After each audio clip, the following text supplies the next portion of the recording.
जय श्री कृष्णा। मेरे प्यारे सनातनी हो, आप सभी को मेरा प्रणाम। मैं नीलेश जोशी।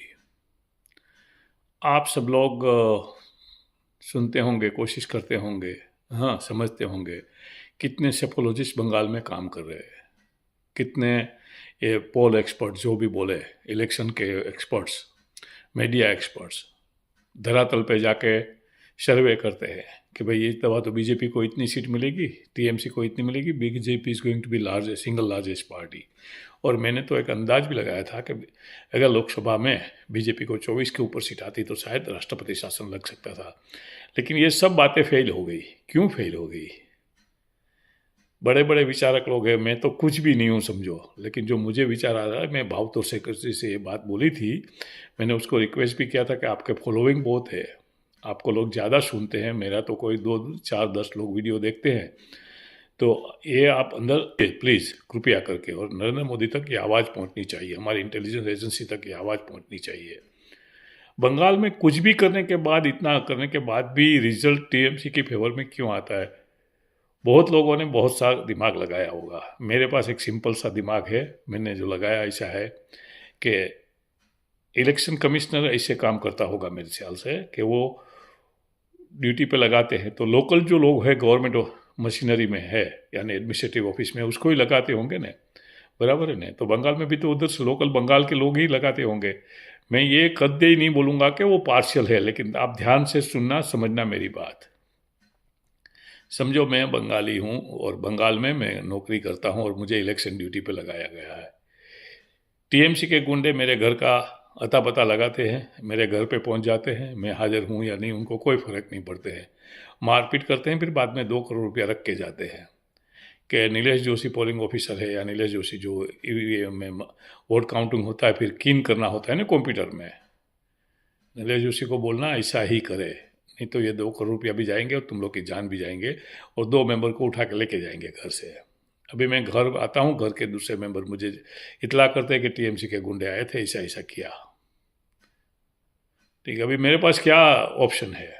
2 करोड़ रुपया रख लूँ और जो टीएमसी चाहती वो कर दूँ। देश हित मेरे लिए गौण हो जाता है। पहले मेरी फैमिली आती है, मेरे फैमिली के 2 मेंबर को उठा के लेके गए हैं, तो उनको मार डालेंगे और मुझे भी तो जिंदा नहीं छोड़ेंगे। तो अभी मेरे पास ऑप्शन है कि मैं जो टीएमसी चाहती है वो कर डालूँ, नहीं तो मैं जान भी गंवाऊँ, पैसे भी गंवाऊँ। जो टीएमसी के चाहने पे मैं कर दूंगा तो 2 करोड़ रुपया मिलेंगे, मेरी फैमिली भी सलामत रहेगी और मैं टीएमसी के गुड बुक में, दूसरे पक्ष भी मुझे मिलते रहेंगे, बराबर है? टीएमसी को ऐसे कितने लोग होंगे, टीएमसी की, मैंने नॉट टीएमसी के, सॉरी, बंगाल में इतने कैसे पोलिंग ऑफिसर या ऐसे हो गए, समझो बड़ा बड़ा हिसाब मार लो, 200 300 400 लोग, और सबके पीछे 200 2 करोड़ रुपया खर्चा करते हैं, तो 500 पकड़ो तो 1000 रुपया, 1000 करोड़ हो गया। लेकिन 1000 करोड़ एक स्टेट में से जमा करने में कितना टाइम लगता है? और 1000 करोड़ जमा करने से को तो छोड़ो, लेकिन एक बंगाल पे कंट्रोल रहता है, और बंगाल को जो जिहादियों का मुल्क बनाने का है, बंगाल को भारत से अलग करने का है, तो उसमें तो ये एक छोटी सी अमाउंट है। तो मेरी सबको विनती है, जो जो मेरा ये वीडियो देखे, जिसके पास मेरी ये आवाज़ पहुँचे, कि मोदी साहब को बताइए कि साहब देखो, इलेक्शन जो भी हो जाते हैं, राष्ट्रपति शासन उस टाइम होना चाहिए, इलेक्शन राष्ट्रपति शासन के नीचे होना चाहिए, पहली ये बात है। सुप्रीम कोर्ट को मत सुनो, आपके पास तो राष्ट्रपति का अध्यादेश होता है। हाँ, ये सबकी जान माल की सवाल है, सुप्रीम कोर्ट को सुपरसीड करो। दुनिया क्या बोलेगी? दुनिया की फिक्र मत करो, तुम्हारे जो लोग हैं 12 करोड़ हमारे बंगाल में हमारे लोग हैं, और जो बीजेपी के चाहने वाले लोग हैं, अगर आप उनकी फिक्र नहीं करोगे ना, तो दुनिया की फिक्र कोई काम नहीं आएगी आपको। उस टाइम राष्ट्रपति शासन के नीचे बंगाल में चुनाव करो, सब जगह में पैरामिलिट्री फोर्सेस, और जरूर पड़े तो मिलिट्री लगाओ, और वोटिंग हो जाने के बाद वोटिंग मशीन, ईवीएम मशीन है ना, वो उसको बंगाल के बाहर लेके जाओ, मिलिट्री की जो छावनी होती है ना उसमें, जिधर कोई आ नहीं सके, कोई जा नहीं सके, और उसके नीचे लाइव टेलीकास्ट करो ने। मोदी को तो गड़बड़ी करनी नहीं है, शाहजी को तो गड़बड़ी करनी नहीं है, किसी को तो कोई गड़बड़ी करनी है, लेकिन जो लोग गड़बड़ी कर रहे हैं उसको रोकना है, तो कैसे रोके? एक ही उपाय मुझे दिखता है, दूसरा कोई उपाय मुझे नहीं दिखता है।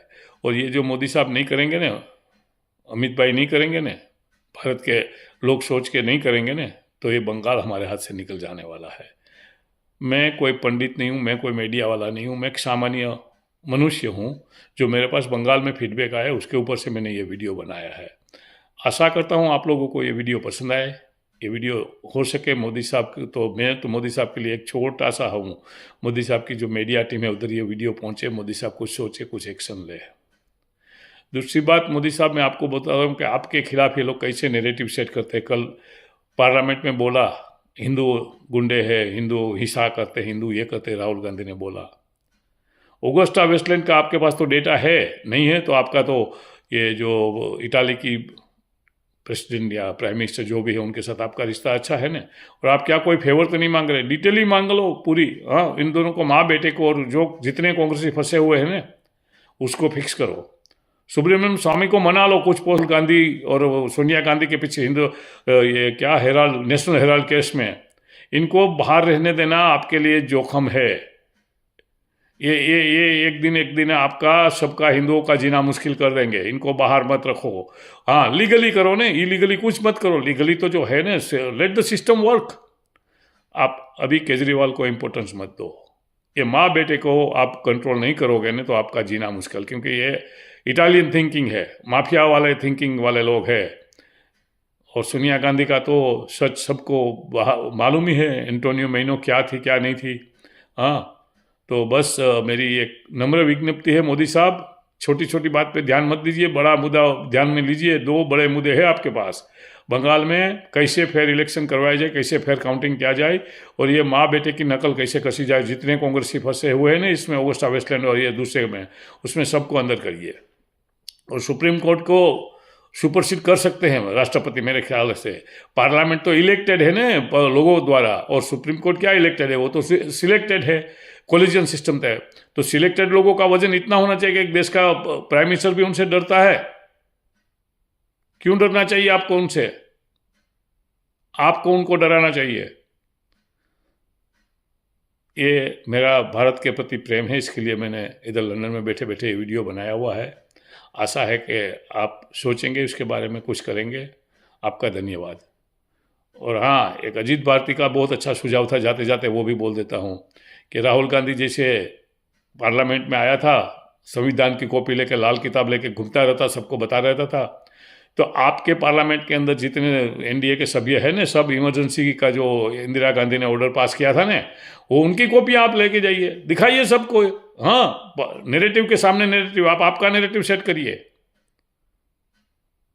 कृष्ण भगवान को याद करिए। महाभारत का युद्ध जीतने के लिए आपको राम नहीं कृष्ण बनना पड़ेगा, तो ही आप महाभारत का युद्ध जीतोगे। राम बनोगे तो रावण के सामने जीत तो सकोगे, क्योंकि रावण भी धार्मिक था, शिव भक्त था। ये कोई धार्मिक नहीं है, ये कोई शिव भक्त नहीं है, ये पैसे के सत्ता के लालची पुजारी है। उनको हराने के लिए आपको जो भी करना पड़े वो करिए, इनको छोड़िए मत, और इनके सामने उनके जैसे आए बन रहो। वो क्या है, संजय दीक्षित बहुत दफ़ा बोलते हैं वीडियो में, सतप्रति साक्ष्यम, और उसके आगे भी कुछ बोलते हैं, समाचरिते, ऐसा कुछ। तो जैसे लोग हैं आपके जैसे दुश्मन है, ऐसे आपको बनना पड़ेगा। कृष्ण भगवान को याद करिए मोदी जी, कृष्ण भगवान की पॉलिसी अपनाइए। ये सतयुग नहीं है, ये त्रेता युग नहीं है, द्वापर युग नहीं है, कली युग है। कलयुग में खाली कृष्ण की ही बात चलेगी।